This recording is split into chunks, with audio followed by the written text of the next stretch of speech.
오늘 이 시간은 묵은 땅을 기경하라 라는 제목을 가지고 하나님 말씀을 증거하도록 하겠습니다. 저와 여러분이 호세아서를 읽었는데 호세아서에 나와져 있는 것은 무엇이냐면 바로 하나님이 바로 사랑이시다라는 걸 얘기하고 있습니다. 그 하나님의 변함없는 사랑, 그 놀라운 사랑을 이야기하고 있는 책이 바로 호세아라는 거예요. 그래서 이 호세아는 그 구원에 대해서 얘기를 하는데 바로 구원은 왜 진행되어지는 거냐면 사랑하기 때문에 구원하는 거예요. 낑낑거리고 있는 아이를 봤어요. 그 아이가 뭐를 나르려고 하는데 그 아이가 갖고 있는 힘으로는 예를 들면은 3층까지 올라간다고 할 때 걔는 엄청나게 힘을 써야 되지만 아빠가 그거를 딱 보고 할 때는 아빠는 한 손으로 그냥 번쩍 들고 나갈 수 있다는 거죠. 왜 그런 일을 해줍니까? 걔가 그냥 끌고 올라가도 되는데. 여기 보면은 우리 박 목사님네 애들을 보면은 다 재밌어요. 근데 예율이 같은 애들은 집에서 인형 한 보따리를 항상 막 데리고 나와요. 그러면서 나중에 올라갈 때 보면은 그걸 질질 끌고 가는 거예요. 아이고 힘들다. 어느 날 저랑 딱 지나가다 마주친 거예요. 저를 딱 보더니 아이고 힘들다 이러더라고요. 그 얘기는 뭐예요? 도와달라는 거죠. 그러길래 제가 야 그거 내가 갖고 오지 말라 그랬잖아. 왜 이렇게 다 갖고 와서 힘들어? 그러길래 도와줬어요. 얘가 힘들다고 하니까 저는 도와줬는데 아버지는 옆에 지나가다가 애가 끌고 올라가니까 그냥 들고 올라가 주더라고요. 그리고 또 저번에도 예준이가 이렇게 뭐 끌고 올라가길래 예준이 자체를 들고 올라가니까 예준이가 막 이러더라고요. 자기가 날라 올라간다고. 제가 그런 경험을 했는데 그걸 보면서 느끼는 게 구원이 왜 진행되는가 하고 봤더니 바로 하나님이 사랑이셔서 그렇다는 거예요. 그런 내용을 담고 있는 게 호세아서라는 거죠. 이 호세아서를 보게 되면은 북이스라엘이라고 하는 나라가 멸망이 확정되어졌음을 가르쳐주고 있습니다. 멸망이 확정되어졌지만 그 나라에 하나님이 택한 사람들은 구원을 얻기를 바라는 심정을 가지고 이 호세아서를 쓰며 그들에게 하는 얘기가 딱 하나예요. 포인트가 딱 하나입니다. 뭐예요? 회개하라는 거예요. 회개하면 산다는 거예요. 회개하면 하나님께서 다시 회복하게 하신다라고 하는 메시지를 주고 있다는 겁니다. 근데 그들이 그런 회복을 위해서 회개를 합니까? 절대 안 해요. 왜 그러냐면 눈이 어두워졌고 귀가 가려워졌기 때문에 눈이 어두워지고 귀가 어두워졌기 때문에 듣지를 못하고 보지를 못하는 거예요. 그때 당시에 종교 지도자들이 눈이 어두워졌습니다. 눈이 어두워진 것으로 인해서 지금 내가 누리고 있는 풍요가 일시적인 거를 잊어버렸다는 거예요.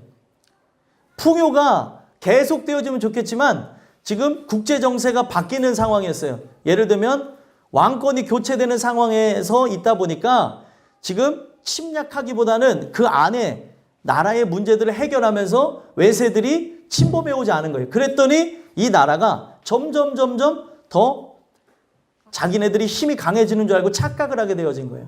그런 상황 속에서 하나님께서는 종교적으로 그리고 도덕적으로 정치적으로 타락한 그들에게 하나님 은혜로 들어와야 산다는 메시지를 주기 위해 호세아를 보냈다는 거예요.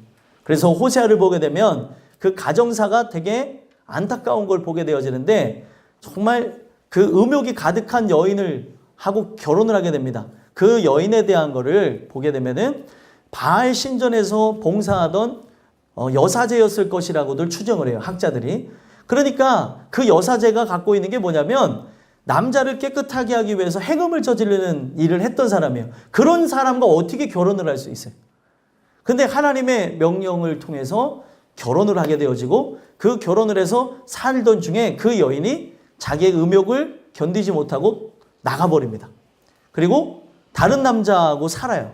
다른 남자랑 그 살던 중에 성경에 보게 되면 그 여인이 자기가 다른 남자랑 사는 것 때문에 종이 되어지고 고통과 괴로움 속에 살아가요. 그래서 성경은 뭐라고 얘기하냐면 이 호세아가 값을 지불해가지고 그 여인이 다시 호세아의 그 아내로 돌아올 수 있는 길을 열어줍니다.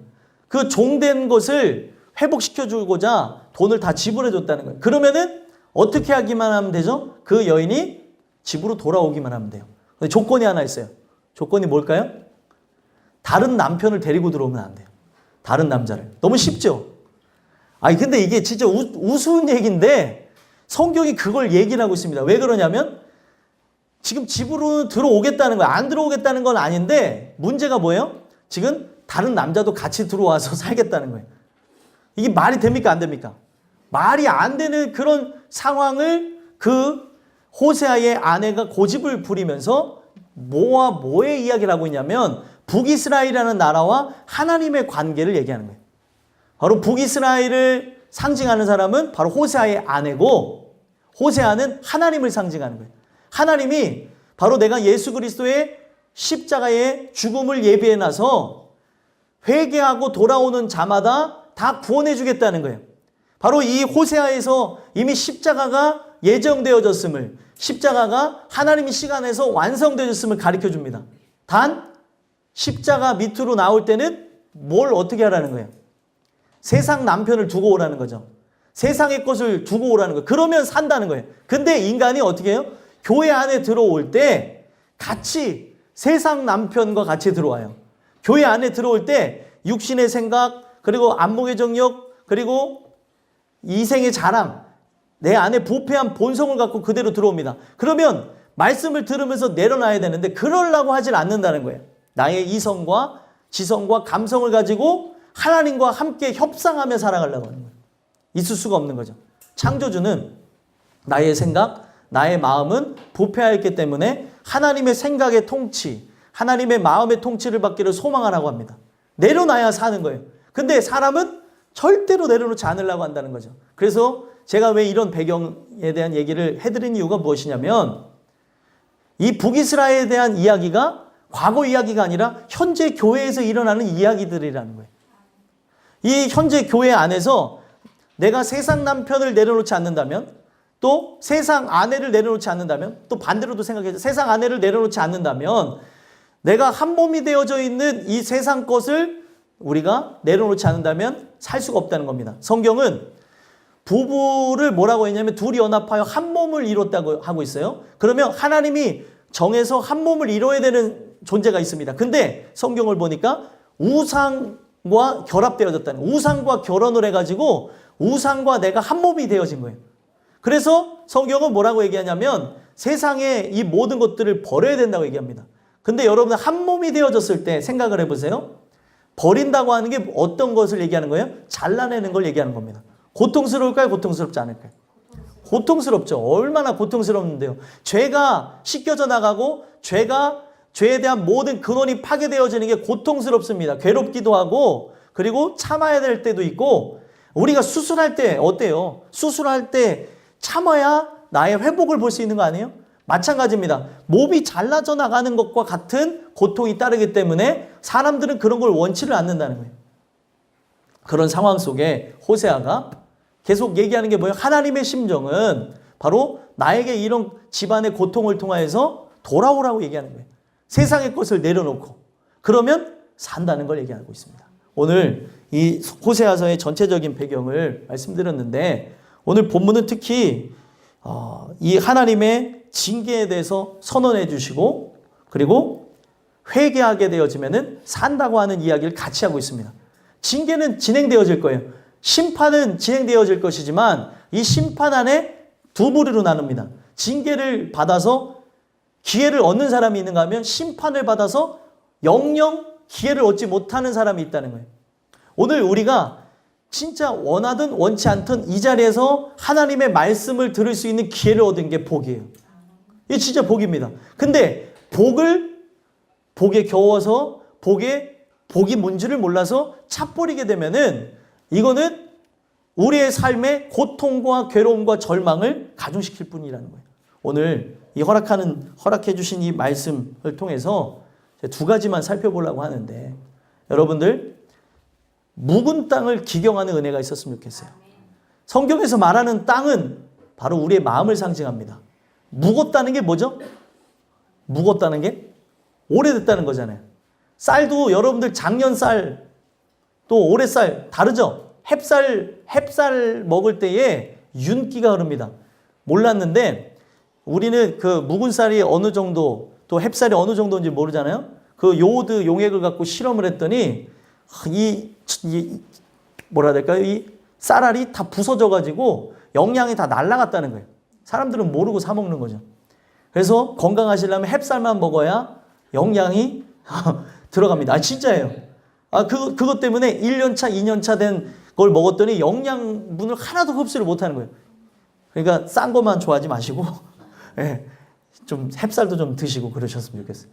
그걸 먹어야 예, 건강하다는 거예요. 제가 뭐 쓸데없는 얘기를 했지만 결국에는 묵었다고 하는 거는 이미 시간이 오래 지났다는 거예요. 그렇죠? 시간이 오래 지나면 먹을 수 없는 것들이 있고 그리고 이제는 그 시간이 오래된 것으로 인해서 버려야 되는 것들이 있고 이제는 입을 수 없는 것들이 있고 많은 부분에서 시간이 오래 지나면 잊혀져 가는 것들이 있다는 거예요. 제일 문제가 무엇이냐면 땅이라고 하는 게 여러분들 땅이라고 하는 거는 농부에서 한두 번씩이라도 갈아엎어져야 다음 연도에 농사할 때 어떻습니까?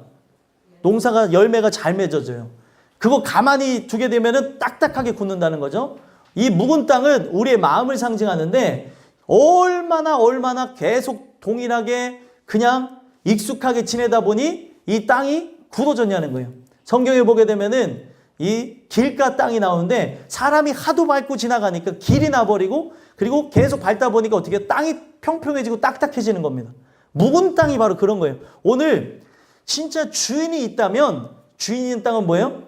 겉으로 봤을 때 돌도 있고 가시덤불도 있고 길가와 같고 그리고 여기는 사람이 살 수 없을 것 같을지라도 그 주인이 자신의 때가 이르러서 경작하게 되면 그 땅은 옥토가 되어집니다. 오늘 여러분들과 제가 하나님 주시는 그 은혜에 의해서 그동안 묵어졌던 땅, 내 땅이 어떤 땅인지 모르죠. 여기 돌과 같은 땅도 있고 여기 가시밭과 같은 땅도 있고 길가 땅과 같은 자들도 있을 수 있습니다. 근데 그건 별로 중요하지 않아요. 내 마음의 땅의 소유가 바로 하나님의 소유인 것이 중요합니다. 오늘 이 주시는 이 말씀을 통해서 내 마음의 땅이 기경되기를 소망하며 은혜를 간구하셨으면 좋겠습니다. 그래서 두 가지 말씀을 드리고자 하는데 첫 번째로 묵은 땅을 기경하기 위해서는 자기를 위하여 공의를 심어야 된다는 거예요. 자기를 위하여 공의를 심는다. 자, 이게 무슨 내용인가 할 수 있는데 이 자기를 위하여 공의를 심는다고 하는 거는 시편에서 있는 그런 사상을 그대로 가져온 겁니다. 공의라고 하는 단어가 바로 체다카라고 하는데 이 공의가 뭐냐면 그냥 쉽게 한글로는 찾는 자에게는 복이 임하는 거고 찾지 않는 자에게는 저주가 임하는 겁니다. 이거를 공의라고 얘기해요. 그러면 공의를 심으라고 할 때는 여러분들 찾지 않음으로 저주를 받으라는 거예요? 아니면은 찾음으로 뭘 받으라는 거예요? 복을 받으라는 거죠. 이 복이 다른 데서는 의라고도 표현되어지고 이 복이 바로 은혜와 사랑을 상징하기도 합니다. 결국에는 우리가 생각했을 때 다른 단어 같은데 의미는 같은 거예요. 누구를 얘기하는 거예요? 예수님을 얘기하는 거예요. 예수님.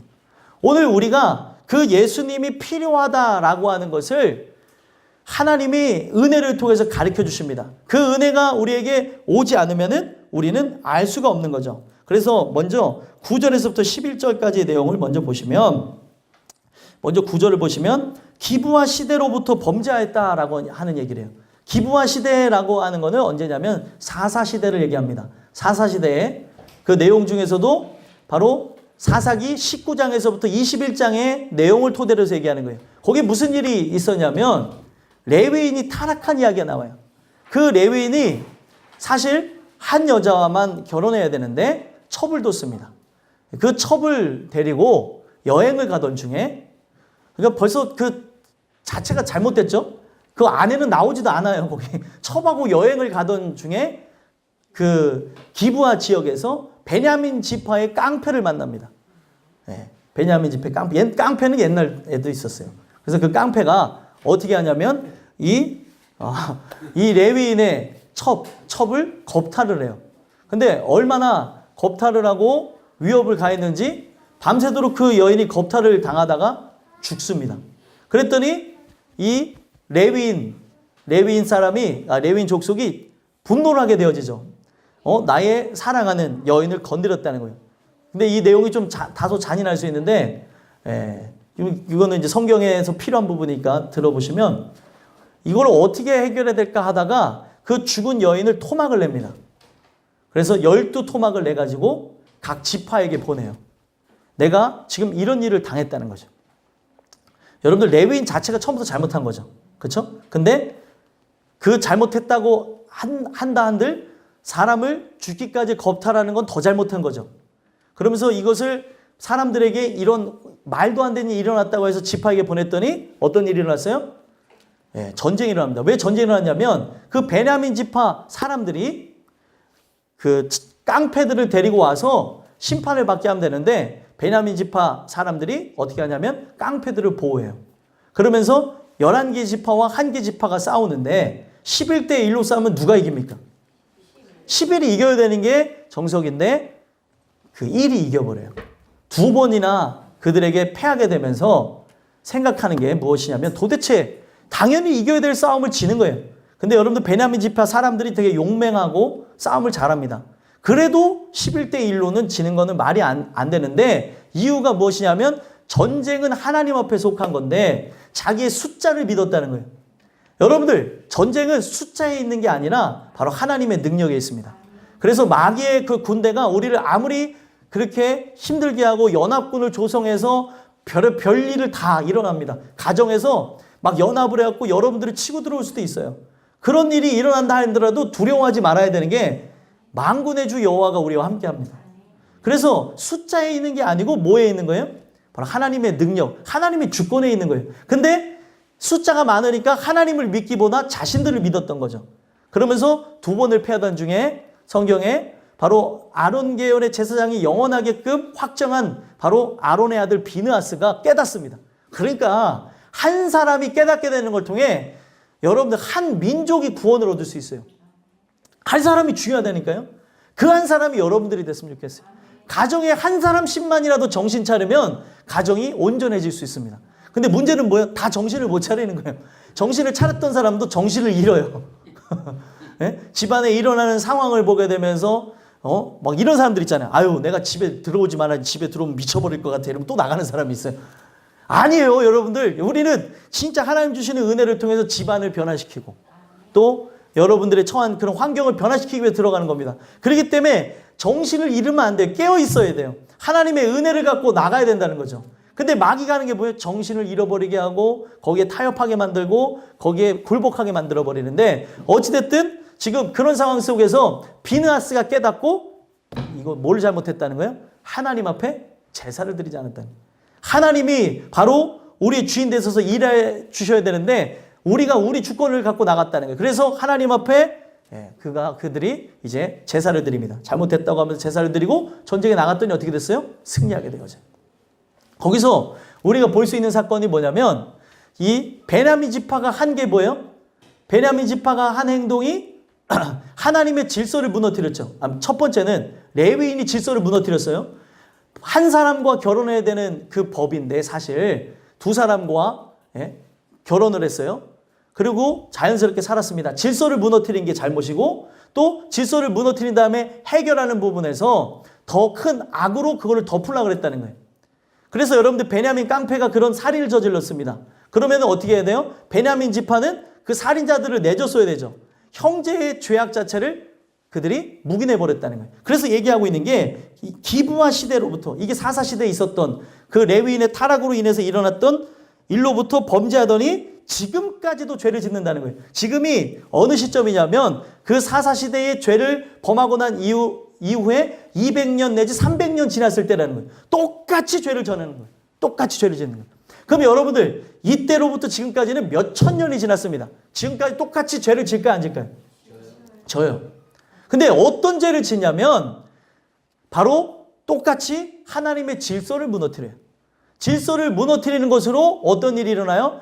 우리의 자녀들이 또 남편과 아내와 부모와 사랑하는 이들이 무너져가는 걸 봅니다. 그때 하는 게 뭐예요? 자식이 잘못하는데 어떤 걸 해요? 부모가 묵인해요. 아유, 내 아들 불쌍한데, 내 딸 불쌍한데 나라도 뭐라고 하지 말아야지. 묵인합니다. 여러분 이게 얼마나 무서운지를 제가 설명해 드리려고 하는 거예요. 그리고 남편이 죄를 범하는데 아내가 묵인해요. 또 그리고 아내가 죄를 짓는데 남편이 묵인해요. 또 자식이 먼저 깨어가지고 부모가 잘못하는 걸 보는데 집안에 분란이 일어나면 안 된다고 해서 입을 탁 다물습니다. 어떤 일이 일어날 것 같아요? 성경에 보게 되어지는 거는 이게 바로 한 족속과 그리고 한 나라가 멸망하게 되어지는 원인이라는 거예요. 여러분들 침묵이라고 하는 거는 어떤 걸 갖고 있는 거냐면 암묵적인 동의를 갖고 있는 겁니다. 잘못된 거를 봤으면 증인은 말을 해야 되는 거예요. 그러면 재판이 증인에 의해서 뒤집힐 때도 있죠. 근데 증인이 야, 이거 보복이 두려워서 이거 말을 할 수 있겠어? 말을 안 해버리면 어떻게 될까요? 재판이 그대로 악인이 승리하는 경우들이 있다는 거예요. 아니 이런 내용을 갖고 막 사람들이 이야기를 하는 경우들이 많잖아요.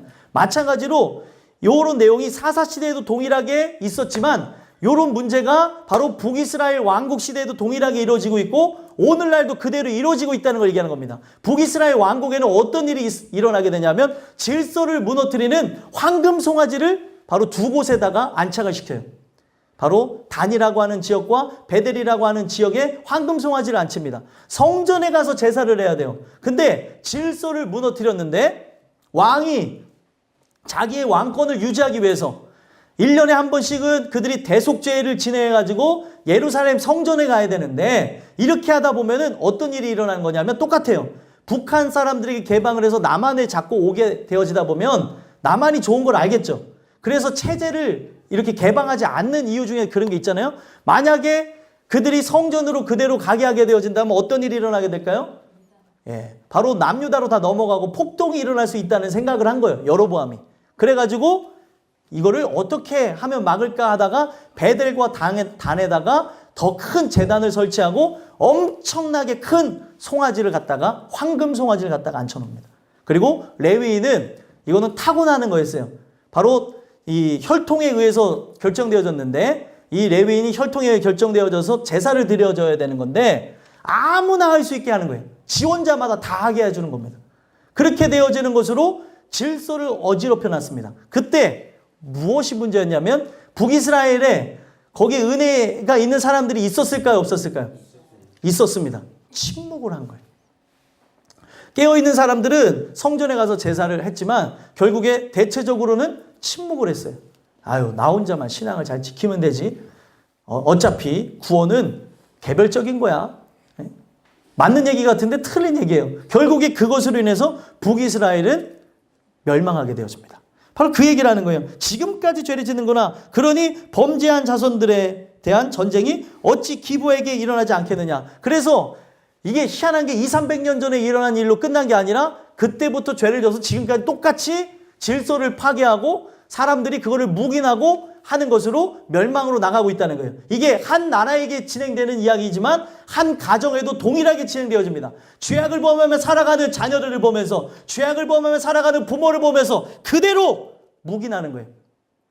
그래서 결국에 하나님이 이거를 보고 진짜 가슴 아파하다가 이거를 침묵하지 말고 전하라는 거예요. 그래서 호세아가 나서서 전했던 것이고 아모스가 나서서 전했던 것이고 요나가 나서서 전하는 것을 통해서 거기 안에 나라가 멸망되어질 것은 예정되었지만 이 나라의 택한 족속들은 회개하고 돌아오라는 거예요. 여러분들 잘못한 거를 가르쳐주지 않으면 회개할 기회를 얻지 못하는데 왜 침묵하시냐는 거예요. 오늘 내가 진짜 은혜를 받는 존재라면 자기를 위하여서 진짜 우리가 해야 되는 게 뭐예요? 공의를 심어야 된다는 거죠. 내가 진짜 잘못했습니다라고 하는 사람이 십자가 밑으로 나가는 것처럼 이걸 깨달은 사람은 우리 주변에 죄악대로 살아가며 하나님의 뜻을 거역하며 잘못된 길로 가는 사람들을 두고 볼 수가 없다는 거예요. 그들에게 뭘 얘기해요? 너 자신을 위하여 공의를 심어라.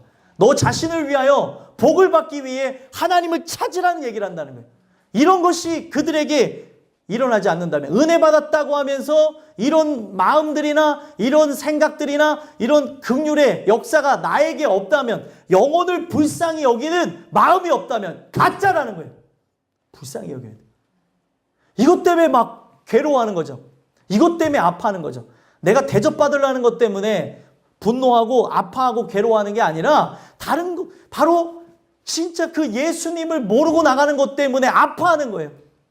이런 것들이 바로 우리 모든 사람들에게 나타나야 된다는 겁니다. 그런데도 기회를 주는데도 침묵하고 나가니까 결국에 하나님이 어떻게 한다는 거예요? 10절 한번 읽어보겠습니다. 읽겠습니다. 시작. 내가 원하는 때에 그들을 징계하리니 그들이 두 가지 죄에 걸린 때에 만민이 모여서 그들을 치리라. 아멘. 아까 말씀드린 대로 두 가지 죄가 뭐예요? 질서를 파괴하고 하나는 침묵을 한 거예요. 이 두 가지 죄 때문에 만민이 모여서 그들을 치겠다는 거예요. 결국에 이방 군대의 침략을 통해서 북이스라엘을 쳐버리겠다는 거죠. 그리고 북이스라엘과 비슷한 상황하고 나가고 있는 남유다도 하나님께서 심판하겠다고 하는 걸 얘기합니다. 그래서 결국에 이 북이스라엘이 아수르의 침공으로 해서 멸망하게 되어져요. 먼저 멸망하고 나중에 시간이 지나서 어디도 멸망해요? 남유다도 멸망하는 일들을 보게 되어집니다. 침묵하면 안 돼요. 두 가지 죄가 옛날에만 있는 게 아니라 오늘 우리에게도 일어나고 있다는 거예요. 질서를 무너뜨린 게 누굽니까? 질서를 무너뜨린 거는 하나님의 사람들이 무너뜨릴 가능성이 있어요. 질서를 깨고 나옵니다. 아이들을 케어할 때 아이들을 계속 교육하는 이유가 뭐예요? 아이들은 계속해서 잡아주고 바른 거를 교육하지 않으면 룰을 깨어뜨리는 그들의 주권을 봐요. 그래서 룰을 깨트리는 것 중에 귀엽게 반항하는 게 뭐가 있어요? 이를 닦으래도 이를 안 닦아요. 그 누구냐면 저예요. 이를 닦으래도 이를 안 닦고 이를 닦은 척하고 얼마나 이가 닦기가 싫으면은 치약을 묻혀갖고 이렇게 해가지고 톡 하고 어렸을 때 아주 잔머리가 이상한 쪽으로 발달해가지고 이 닦고 오라면 하는 거예요. 가서 자. 지금 생각해보면 엄마가 몰랐을까? 막 이런 생각을 하면서 혼자 웃을 때가 있어요. 몰랐던 것 같아. 이러면서. 참 웃기죠? 아니 룰을 무너뜨린다니까요. 룰을. 사람은 여러분들 왜 법이라는 게 존재하는 줄 아십니까? 인간은 부패했기 때문에 법이라는 테두리가 없으면 다 무너져요. 그래서 선진국일수록 법률 자체가 강화되어 있는 걸 보죠. 그리고 그 안에 있는 법에 대해서 자꾸 개정하는 걸 보게 됩니다. 왜 그러냐면 인간이 만든 법이라 오차가 생겨나고 시대에 따라 자꾸 바뀌어 나가는 걸 봅니다. 근데 이 법이라고 하는 거는 결국에 인간이 인간을 감시하고 결국에 서로 보호하기 위해서 만든 것이 되어지는데 어찌됐든 사람 자체는 무너뜨리고 그리고 룰을 어기는 그런 것이 있다는 거예요. 그래서 우리가 그렇게 억지로 그렇게 세상을 향해 나가려고 하는 그들에게 힘이 있을 때는 강압적으로라도 그렇게 하는 이유가 무엇입니까? 진짜 은혜를 받고자 하는 것 때문에 그런 거 아니에요? 근데 강압이 아니라 서로 대화하면서 그렇게 나가야 나중에 시간이 지나도 이들이 떠나가지 않습니다. 대부분 강압에 의해서만 나갔던 존재들은 딱 청년이 되면 교회를 안 와요. 그때부터는 자기가 살고 싶은 대로 살아갑니다.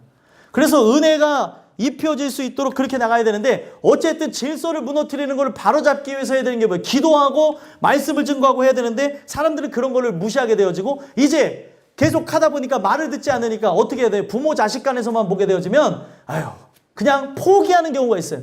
어떻게 되겠지. 이게 어떻게 되어지는 거냐면 나중에 다시 돌아오지 못하도록 만드는 경우가 되어진다는 거예요.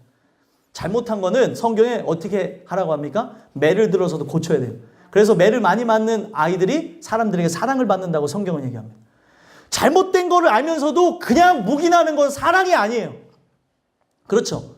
오늘 우리의 살아가는 삶 속에 이런 것이 계속해서 묵인되어지다 보니까 결국에 만민이 모여서 그들을 치겠다는 거예요. 그래서 결국에 11절 보시면 이들이 종이 되어진다는 것, 고통을 받는다는 얘기를 합니다. 함께 읽어보겠습니다. 시작. 에브라임은 마치 길들인 암소 같아서 곡식 밟기를 좋아하나 내가 그의 아름다운 목에 멍에를 메우고 에브라임 위에 사람을 태우리니 유다가 밭을 갈고 야곱이 흙덩이를 깨뜨리리라. 아멘. 에브라임은 북이스라엘 사람들을 상징해요. 근데 사람인데 뭐에 비유가 됐어요? 마치 길들인 암소로 비유됩니다. 아니 왜 사람을 왜 암소에 비유하냐는 거죠. 결국에 무엇으로 나간다는 걸 보여요? 종처럼 살아간다는 걸 얘기하는 거예요. 소는 길들여지죠. 주인에 의해서. 그렇죠. 그래서 이 짐승은 자기 주권을 내세우지 못하고 어떻게 해요? 어떻게 짐승이 주권을 내세웁니까? 막 이제 밭을 가려고 하는데 그 소가 일을 안 하면 어떻게 하죠? 주인이? 때려요. 맞아요. 너무 잘하시네. 때려보셨나 봐요. 네. 아니 사람도 말을 안 들으면 그렇게 해서 교육한다고 하는데 짐승이니 어찌 안 때리겠습니까? 길들이는 거예요. 그래서 결국에 어떻게 해요? 주인이 손짓만 올라가면은 뭐 하면서 움직이게끔 만들어버린 거예요. 훈련을 시킨 거예요. 여기에 길들여져서 다른 생각을 못하게 만듭니다. 이게 성경은 죄의 노예라고 하는 거예요. 길들이 남소 같아서. 그래서 뭘 좋아한대요? 곡식 밟기를 좋아한다는 거예요. 여러분들 이 소가 하는 게 뭐가 있을까요? 밭을 갈고 그리고 곡식을 이렇게 밟아가는 것, 그리고 또 뭐가 있을까요? 이 농사 짓는 부분에서 소를 갖고 밭을 가는 것뿐만 아니라 그리고 그 곡식을 발로 터는 거와 그 터는 걸 가지고 또 가는 역할, 맷돌을 여기다가 연결해갖고 소가 끌어가지고 하는 역할을 한다는 거예요. 그 중에 가장 쉬운 게 뭐냐면 곡식 밟기를 가장 좋아합니다. 소가. 왜 그러냐면 곡식을 밟는 소에게는 망을 씌우지 말라고 성경에 해놨어요. 이 짐승이 수고를 하니까 망을 씌워놓지 말라는 건 뭐예요? 먹으라는 거죠. 너 고생하니까 발로 밟으면서 고생하니까 먹으라고 하면서 그걸 율법으로 정해놨어요. 그러니까 이게 가장 쉬운 건데 곡식 밟기를 통해서 하나님이 의도적으로 뭘 얘기하는 거냐면 인간이 자기의 쉬운 것만 그리고 자기를 위해서만 하는 그런 탐욕적인 걸 얘기하는 거예요. 힘든 건 하지를 않으려고 그래요. 그리고 아주 자기의 그런 그 평안함과 안락함을 위해서만 곡식 밟기를 좋아한다는 거죠. 이게 뭐라고 얘기하는 거예요? 내가 그의 아름다운 목에 멍에를 메우는 거라고 얘기해요. 멍에를 메워가지고. 멍에를 메웠다는 건 뭐예요? 뭔가에 묶인 거죠. 자기의 자유가 없는 거죠. 에브라임 위에 사람을 태운다는 거예요. 여러분 소는 사람을 태우기도 하지만 사람을 태우기 위해 존재하지 않습니다. 소는 밭을 갈고 그 어떤 그 농경사회의 가장 큰 핵심이 되어지는 그런 도움을 주는 동물입니다. 그렇죠? 근데 사람을 태운다는 걸 통해 뭘 얘기하는 거냐면 이방 군대가 침략해서 그들을 군림하고 할 거라는 걸 얘기하는 거예요. 그러면 이런 것이 예정되어져 있기 때문에 뭘 얘기하는 거냐면 하나님의 심판 안에 들어가지 말고 그 고통과 괴로움 안에 들어가지 말고 성경은 얘기하는 게 뭐예요? 12절에 나와져 있는 대로 너희가 자기를 위하여 공의를 심으라는 거예요. 하나님의 얼굴을 찾으라는 거죠. 하나님의 은혜를 소망하며 나 안에 있는 그런 묵은 땅이 기경되기를 소망하라는 거예요. 그래야 산다는 걸 얘기하는 거죠. 그리고 또 얘기하고 있는 게 무엇입니까? 11절에 보면 유다가 밭을 갈고 야곱이 흙덩이를 깨뜨리리라. 밭을 갈고 흙덩이를 깨뜨리는데 뭔가 한다는 이야기는 없어요. 공허하다는 거예요. 돈은 열심히 버는데 또 열심히 수고하는데 공허한 거예요. 왜요? 하나님을 떠나서 살아가는 인생이기 때문에 공허한 거예요. 분명히 목적이 있어야 되는데 밭을 가는 이유가 뭐예요? 밭을 왜 갈죠? 뭔가 심기 위해서 하는데 갈기만 한다는 거예요. 밭을 갈고 흙덩이를 깨트리는 일만 하고 있다는 거예요. 이게 어떤 거냐면 우리 인생을 살아가면서 진짜 먹고 살기 위해서 일을 하는데 내가 먹든지 마시든지 무엇을 하든지 하나님의 영광을 위해서 한다는 생각은 없어진 채 일만 하고 있다는 거예요. 이거 자체가 문제인 거죠. 그래서 이런 상황 속에서 하나님이 얘기하고 있는 거는 공의를 심으라는 거예요. 자기를 위하여서. 하나님을 찾는 거에 모든 핵심을 두고 나가라는 겁니다. 바로 그렇게 해야 바로 계속 공의를 심기 위해서 뭘 하는 거예요? 묵은 땅을 기경하는 거죠. 바로 하나님이 진짜 우리 안에 예수라고 하는 분을 세우기 위해서 하나님이 일하시게끔 하기 위해 공의를 심기 위해 하는 게 무엇이에요? 예배를 나오는 거죠. 예배 나와서 말씀을 듣고 기도하고 정말 이 시간이 값질 수도 있는데 미련해 보이는 시간으로도 어떤 사람에게는 비춰질 수 있거든요. 아, 나는 이 시간에 쉬어야 되는데, 놀아야 되는데, 이 시간에 다른 걸 해야 되는데, 이 한 시간이 여러분들의 삶 자체를 바꿀 수가 있습니다. 그래서 이거는 무엇을 하는 거냐면 내 자신을 위할 공의를 심는 시간이에요. 내가 하나님의 얼굴을 진짜 말씀을 통해서 배웠기를 위해서 진짜 율법의 기능을 갖고 어떤 테두리 안에서 하는 것 자체가 바로 이 예배 자리에 나오는 거라는 거죠. 자기를 위하여 공의를 심는 것.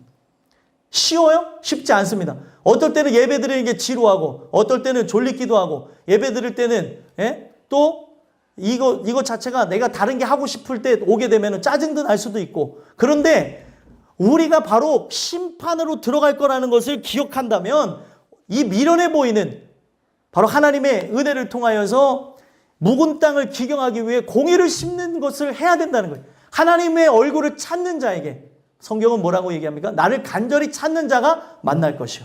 근데 간절히 찾고자 하는 마음이 없는데 꼭 찾아야 될 이유를 내가 알지 못하는데 그분이 만나 주시겠냐는 거예요.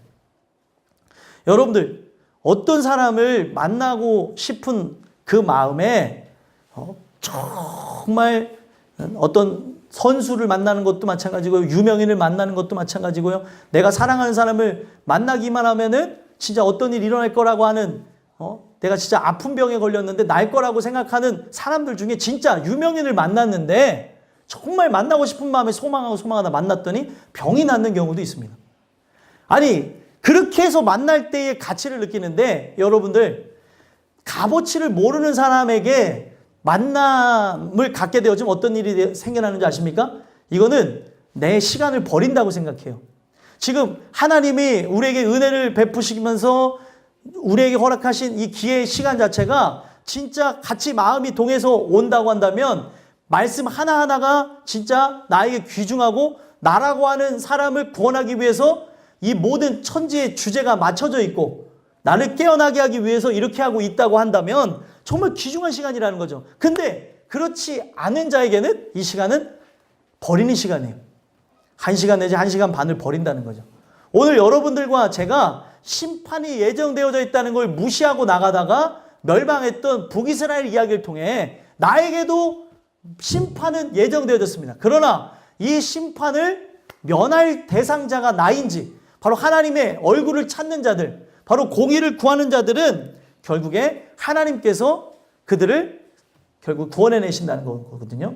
그런 은혜가 여러분들에게 있었으면 좋겠습니다. 마지막으로 묵은 땅을 기경하라는 말씀을 통해서 자기를 위하여 결국에 인애를 거두라고 얘기하고 있습니다.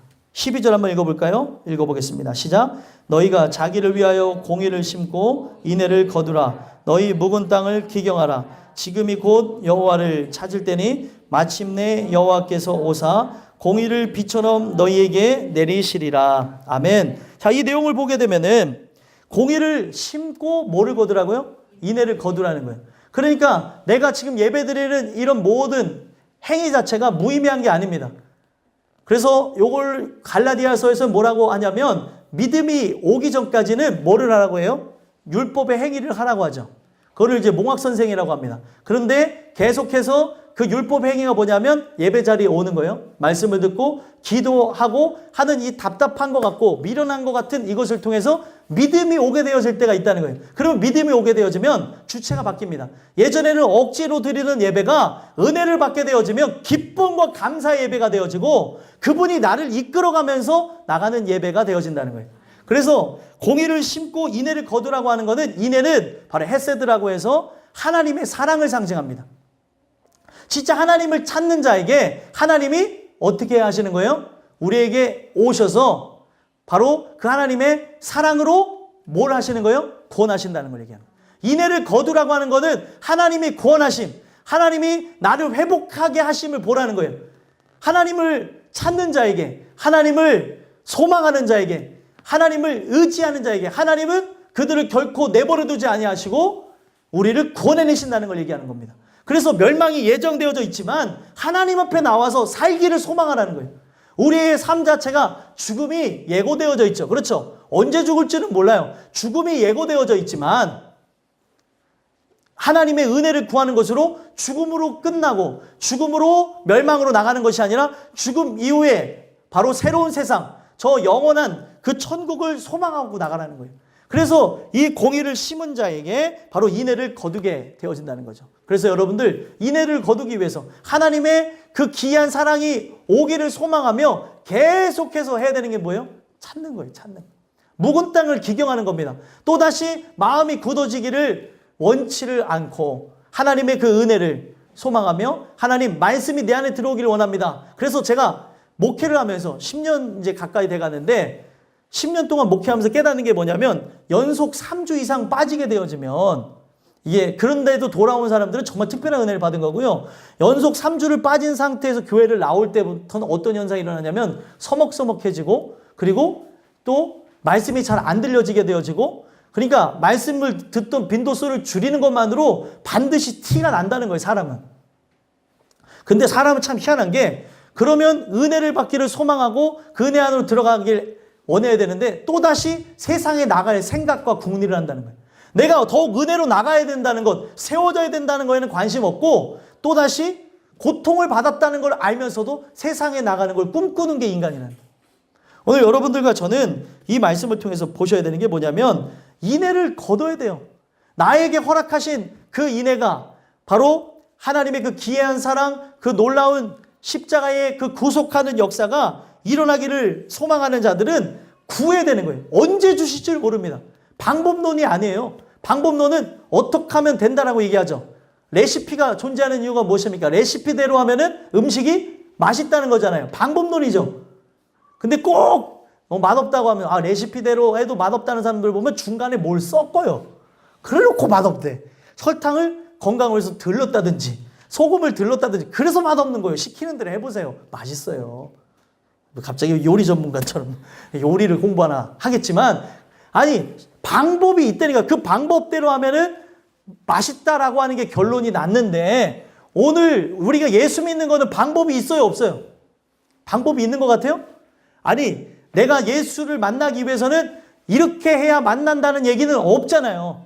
시간적으로 어떤 확률적으로 되어지는 얘기가 없습니다. 그렇기 때문에 예배 때마다 해야 되는 게 뭐예요? 하나님의 시간, 하나님의 때가 나에게 이르길 소망하며 긍휼을 구하는 것밖에 없다는 거예요. 하나님 내가 진짜 만나길 소망합니다. 근데 성경은 하나만 얘기해 줬어요. 간절히 찾는 자가 만날 것이다. 그러면 나는 그분을 만나길 원하냐는 거예요. 내가 아직 그분을 안 만난 사람에게는 의심이 가득하기도 하고 이게 진짜 허구 아니야? 이런 생각을 갖는다니까. 아니 진짜요. 어른들도 그렇게 하다가 생각이 바뀐 사람들도 있고 아이들하고 그 나누면서 하는 그런 것도 많은데 신학교에는 그 예수가 죽었다는 책인가 옛날에 그 책이 유행하게 되면서 신학교를 그만둔 애들이 그렇게 많았었어요. 신학교에 가서는 진짜 은혜로 가지 않으면 이상한 생각을 하는 거예요. 이거 편집한 거 아니야? 이거 짜집기 한 거 아니야? 이거 말도 안 되는 얘기 아니야? 여러분들 그렇기 때문에 믿음이 필요한 거예요. 어떤 사람은 이게 지금 지구 역사 가운데 진행되면서 믿음으로 나가는 사람이 있는가 하면 어떤 사람은 어떤 얘기를 해도 믿지 않는데 사실이어도 믿지 않는 사람은 안 믿습니다. 아니 진짜요. 내가 밥을 먹었다고 하는데도 안 먹었다고 하면서 하는 그것을 어떤 사람이 듣고 믿어버리면 먹은 나는 환장하는 거예요. 내가 먹었다니까요. 저 사람 안 되니까요. 아유 안 먹었어요. 내가 당신을 모르는데. 그래서 여러분들 보면은 정치인들 싸우는 거 보면은 같이 마주쳤는데도 모른대잖아요. 마주쳐서 밥 먹어서 나중에 CCTV에 찍혔고 사진에 있는데 기억이 잘 나지 않습니다. 밥을 먹었었네요. 제가 사람을 많이 만나보다 보니 이런 얘기를 한다니까요. 만났는데 진짜 여러분들 몰라서 하는 얘기예요? 거짓말하는 거죠. 오늘 우리의 살아가는 인생 속에 바로 그런 부분들이 있다는 거예요. 하나님께서 진짜 나에게 역사해 주셔서 이 모든 것을 알게 해달라고, 이 사랑을 깨닫게 해달라고. 그러면은 이렇게 간절히 찾는 자, 묵은 땅을 기경하며 계속해서 예배자를 찾는 것, 기도하고 말씀을 하는 걸 기경한다고 얘기합니다. 그것을 통하여서 결국에 하나님이 어느 날 씨를 뿌릴 때가 있어요. 씨를 뿌리고 비를 내릴 때가 있습니다. 그때 어떤 일이 일어나는 거예요? 여호와를 찾으리니 마침내 여호와께서 오사 공의를 비처럼 너에게 내리시리라. 씨가 뿌려지고 비가 내리면 어떻게 되어지나요? 그 씨가 자라나서 열매를 맺죠. 그걸 위해서 오늘 예배자리에 오는 거예요. 오늘 씨가 뿌려질 수가 있기 때문에, 오늘 하나님의 말씀을 듣는 중에 성령의 단비가 내 마음에 내릴 수가 있기 때문에 이 자리에 나오는 겁니다. 그 가능성과 그 가망을 갖고 오늘 나오는 거예요. 근데 아무런 생각 없이 그냥 왔다가만 간다면 되겠습니까? 온 것도 엄청난 은혜인데 성경은 나눴다니까요. 청함을 받은 사람과 택함을 받은 사람, 소망하기는 청함을 받은 사람에서 끝나지 않았으면 좋겠어요. 이 청함을 받은 거는 혈통을 따라서 부모의 권유에 의해, 자식의 권유에 의해, 지인의 권유에 의해 들어올 수 있어요. 그리고 육정으로 또 사람의 뜻으로 어느 정도 이 자리에 올 수 있습니다. 그러나 택함을 받은 자는 거기서 앉아있는 것으로 끝나는 게 아니라 진짜 하나님이 천지의 주제이신 이 만왕의 왕 되시고 이 삼라만상을 움직이는 하나님을 만나는 경험을 한다는 거예요. 이 감격은 어찌할 수가 없습니다. 72억 분의 1의 경험을 하는 것이고 지구 역사상으로 따지면은 정말 수억 명이 죽은 상황 가운데서 나라고 하는 존재가 감격스럽게 창조주를 만나는 거예요. 이러니 그 하나님의 은혜를 받은 사람이 나를 택하여서 하나님이, 그게 높으신 하나님이 나를 택하여서 은혜를 주는데 그분을 위하여서 살지 않겠냐는 거예요. 나를 위해 예비되어진 천국이 있다고 하는데 이 세상을 나라고 하는 존재를 위해 사는 게 아니라 그분을 위해 살지 않겠습니까? 그래서 이것이 일어나게 하기 위해 인애를 거두라고 얘기하는 거예요. 여러분들과 저에게 이런 역사가 일어났으면 좋겠습니다. 만약에 이런 것을 늘 구하고 나가지 않는다면 우리는 결국에 13절에 보면 너희는 악을 밭가라 죄를 거두고 거짓 열매를 먹었나니 이는 내가 내 길과 내 용사의 많음을 의뢰하였습니다. 우리가 은혜가 오지 않으면 계속 우리가 하는 건 뭐예요? 악을 밭가라 죄를 거두고 거짓 열매를 먹는 거예요. 여러분들, 성공이라는 열매가 밥은 먹여줄지 모르겠는데 영생하고는 관련이 없습니다. 이 세상에서의 성공을 위해서 달려가려고 오늘 많은 아이들과 그리고 장년들과 그리고 이제 노년에 있는 분들이 경쟁하며 살아가고 있어요. 육체적으로 성공하기 위해. 근데 얻는 게 무엇입니까? 평안함과 안락함은 얻는지는 모르겠는데 그 경쟁 구도에서 우리가 봐야 될 천국을 못 보고 그 하나님의 나라에 대한 그런 들어감은 없어질 수 있다는 거예요. 오늘 여러분들과 제가 진짜 맺어야 될 열매, 성령의 열매, 바로 구원의 열매가 여러분들에게 맺혀졌으면 좋겠습니다. 그러기 위해서는 묵은 땅을 기경해야 되는 거예요. 계속 공의를 심고 그리고 인애를 거두기 위해서 예배의 자리를 나와 정말로 이 시간이 귀중하다는 걸 깨닫고 들려지기를 소망하라는 거예요. 믿어지지 않는다면 믿어지게 해달라고 기도해야 된다는 거죠. 그런 자에게 믿는 역사가 일어납니다. 근데 믿기를 원치 않으면서 갖고 있는 그 생각을 갖고 어떻게 구원을 얻겠냐는 거예요. 여러분들, 제가 드리는 이야기를 통해서 진짜 하나님이 하셔야 되는 그 부분들이 우리에게 일어나셨으면 좋겠어요. 그래서 결국에 이것이 일어나지 않으면 어떻게 되어져요? 14, 15절을 보게 되면은 백성 중에 요란함이 일어나며 내 산성들이 다 무너지되 살만의 전쟁의 날에 벳 아벨을 무너뜨린 것 같이 될 것이라. 그때 어머니와 자식이 함께 부서졌도다. 이게 뭐예요? 어머니와 자식이 함께 부서졌다는 건 뭐예요? 살만이 들어와서 그 산성을 무너뜨리고 그리고 전쟁을 하게 되어지는 것으로 어머니와 자식이 함께 부서졌다고 하는 것은 자식은 그 씨를 이어받을 대상이에요. 근데 자식이 죽게 되어지는 것으로 나라가 멸망한다는 걸 이렇게 얘기하는 거죠.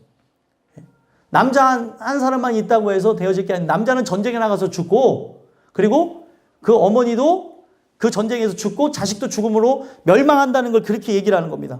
그리고 결국에 15절에 너희의 큰 악으로 말미암아 베델이 이같이 너희에게 행하리니 이스라엘 왕이 새벽에 정령 망하리로다. 새벽에 망할 거라는 거예요. 갑자기 찾아오게 되어지는 그 새벽에. 그리고 가장 빛이 강하게 임하게 되어지는 시간 새벽에 망한다는 거죠. 이거는 의도적인 것을 얘기하고 있습니다. 뭘 얘기하는 거냐면 여러분들, 이 새벽은 어둠을 깨는 시간이죠. 어둠이 가장 짙어졌다가 새벽이 오게 되면서 동이 트는 걸 보게 되어지잖아요. 이거를 뭘 얘기를 하는 거냐면 하나님의 그 은혜를 구하는 자들은 이 새벽에 그 새아침의 그 날을 맞이하게 하기 위해 바로 새벽별 되어지시는 예수를 바라보고 그 새벽 이슬과 같은 청년으로서 새벽에 그 여러분들 보시면은 이슬이 내려져 있는 걸 보죠. 밤이 지나서 이슬이 내려져 있는 걸 보게 됩니다. 그 이슬이 가장 뭘 먼저 맞이해요? 새벽과 아침을 맞이하는 것처럼 오늘 우리가 그런 존재가 되기를 원하는 거예요. 새벽에 망하는 존재, 예수가 재림할 때 가장 강력한 빛의 역사와 함께 어둠들이 다 벌벌 떨고 멸망하는 것이 아니라 그때 우리는 구원받는 존재가 되길 원한다는 걸 얘기하는 거예요. 그때도 이것이 실행되어졌고 지금도 실행되어지고 있는 겁니다. 성경은 계속 똑같은 이야기를 하고 있어요. 시대가 끝났다고 해서 끝난 게 아니라 지금도 우리를 깨닫게 하기 위해 이 모든 내용들이 진행된다는 거예요. 소망하기는 여러분들 새벽에 망하는 존재들이 아니라 새벽에 여러분들 그 새아침의 날 우리에게 이제는 밤이 오지 않는 그 천국의 날로 들어가는 역사가 일어났으면 좋겠어요. 여러분들에게 묵은 땅을 기경하는 역사를 통하여서 하나님의 진리가 세워지는 은혜가 있게 되기 간절히 소망합니다. 기도하겠습니다. 하나님,